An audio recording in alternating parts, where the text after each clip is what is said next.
dito. May kasunduan ang ISAP at Secretary Abalos na it's going to be a quiet surrender to them, to ISAP. Ibig sabihin, tahimik lang at hindi dapat ganito kaingay.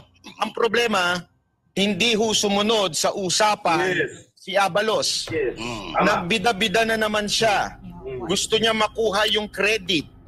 At ang sabi nga po ng ISAP ay sila profesional. Sila tahimik. Hindi sila magsasalita. Yan ang sasabihin nila. At sila ho tatahimik lang po. So kung ano ang kwento ni Abalos, yun ang mukhang magiging kwento na ilalabas ng mainstream media. Official. Yun nga nilabas nila kanina pa. So ang totoong kwento po diyan, sa ISAP talaga sumuko si Pastor Kibuloy. Yan po ang sigurado. Sa ISAP siya sumuko at ang kasunduan tahimik lang.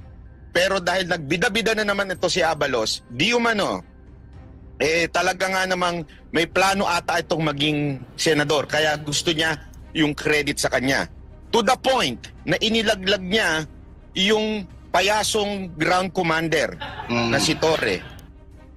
Di ba ho? Yun ang iyan no. Kasi nga, tama yung description na yun, payaso. Payaso nga. Because of the greed, kaya ho sila nagkakaganyan. Nag-agawan ng credit. To the point, hindi siya di umano sumunod dito sa utos o yung usapan. Sorry, hindi utos, usapan. Na huwag nyo nang ilalabas. Tahimik lang. Pero siguro, dahil sa kanya ng mga vlogger niyang hinahire, di umano ay unahan mo na para sa'yo ang credit. Yun. So, ganun po ang nangyari at yan po ang nais ipahatid ng ilan nating mga kaibigan. Yun na lang po, mga kaibigan na lang ang tawag natin sa kanila. Tama.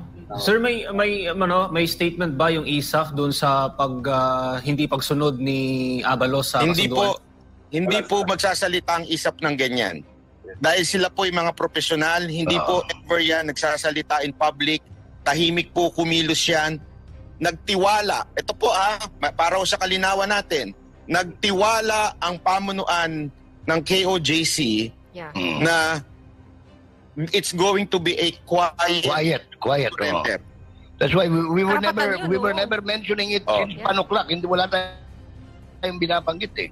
As a matter of fact, all of us, alam niyo na yan, sigurado ako, we're not allowed to talk about it until I had a confirmation na ilabas ito.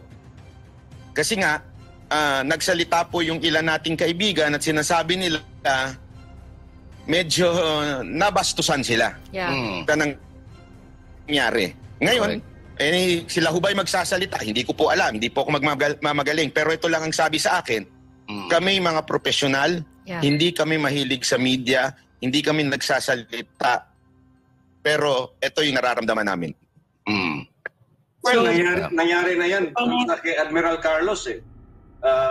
Ganon din, nilaglag din si Admiral Carlos pero hindi nagsalita, no? So, iba ang sundalo eh. Iba yung sundalo. Iba talaga sila. Kaya pinili ni Pastor na doon sa kanila mag-surrender. Yes, Lorraine. Nandiyan na si Byron, Lorraine. Banat, Byron. So, so, maliwanag na, at parang very consistent yon no, na Pastor will never surrender to a tyrant like Torre, no, and to Abalos, no, or Marvin. No, he will surrender to people that he really trusts and respects. Yes.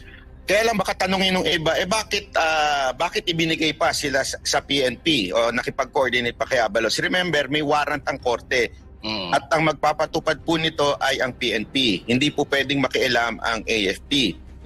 Alam naman po natin yan sa batas. Unless there is a rebellion or something na para sila makialam. Ngayon, nagtiwala lang siguro ang ating pastor sa AFP. Alam naman natin, mas professional sila gumalaw kaysa sa PNP, lalong-lalo na sa inasal po ni Torre. Talagang kitang-kita natin yung pagiging balasubas niya at pagiging unli lies niya, di ba? So, unli lies, kaya po siguro, ganun ang nangyari.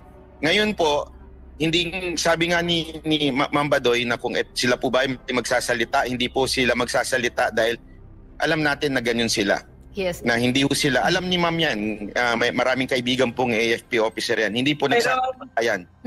Byron, so ang maganda dito, unmask na naman itong si Abalos, credit grabber, bida, di ba? And this is what I was talking about, Byron, J, Elmer, Ina, and Carla, no? This character ng Marcos administration, yung mga nakapaligid sa kanya, hayok na hayok sa kapangyarihan, parang hindi nila mapigil-pigilan yung sarili nila. Eh, nakita na naman natin ngayon dito, kay Abalos, bida-bida, di ba? Yeah. So, I want to point that out because this is the burden that the Filipino people have had to endure. Yeah. Yung nakakangilabot na pagka-power hungry, no? Yung pagkaupo pa lang, sisiraan na kagad ang VP, tapos nasa 2028 na yung sites nila. Hindi ba naman magsilbi naman muna kayo? Diba? Parang ganyan. So, yan naman, bida-bida, hindi na nahiya. No? At saka linawin po natin, wala naman pong planong magtago si Pastor Kibuloy at gusto niya talagang harapin ito. Yes. Very confident siyang mananalo siya sa kaso. Yes. Ang ayaw lang niya ay yung dalhin siya sa Amerika. Dahil napahiya na po ang FBI, kaya delikado ang lagay niya sa Amerika. Yun lang naman po ang paulit-ulit niya sinasabi through Attorney Torion na gusto lamang po niyang siguraduhin na hindi siya doon ipapadala. Kaya nga hinala ko po, ito naman po ang part na to ay hindi po ito confirm. Hinala ko po ay nakuha niya na po yung kasunduan na yun. Nahaharap po siya sa korte sa Pilipinas at hindi sa Amerika. So hindi po siya nagtatago dahil gusto lang niya magtago. Hindi po siya nagtatago dahil guilty po siya. Nagtatago lang po siya itong mga nakaraang araw dahil ayaw niya humarap sa Amerika po. Pero sa korte sa Pilipinas, haharapin niya po yan.